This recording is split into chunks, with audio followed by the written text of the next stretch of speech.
तुम्ही पाहत आहात MCN न्यूज मराठी। बुलढाणा जिल्ह्यातील जळगाव जामोद तालुक्यातील जामोद येथील सीतामाता मंदिर परिसरात गस्तीवर असलेल्या वनरक्षकावर हल्ला झाल्याची धक्कादायक घटना समोर आली आहे।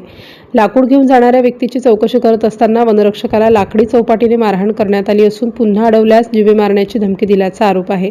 ही घटना 21 ऑगस्ट रोजी रात्रीच्या सुमारास घडली। वनरक्षक सादिक रमजान सुरतणे हे एका वनमजुरासह सीतामाता मंदिर परिसरात नियमित गस्तीवर होते। यावेळी लाकूड घेऊन जाणाऱ्या व्यक्तीला त्यांनी थांबवून चौकशी करण्याचा प्रयत्न केला, मात्र चौकशीचा राग आल्याने शेख फारुख शेख गफूर याने अरेरावी करत वनरक्षक सुरतणे यांच्या खांद्यावर लाकडी चौपाटीने हल्ला केल्याचे तक्रारीत नमूद करण्यात आले। एवढ्यावरच न थांबता पुन्हा अडवल्यास जीवे मारण्याचीही धमकी देण्यात आली।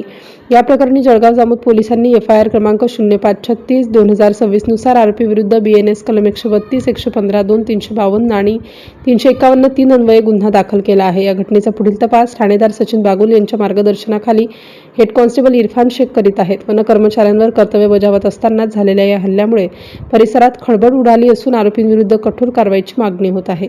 MCN न्यूज मराठीकरिता संपादक राजीव वाढे, जळगाव।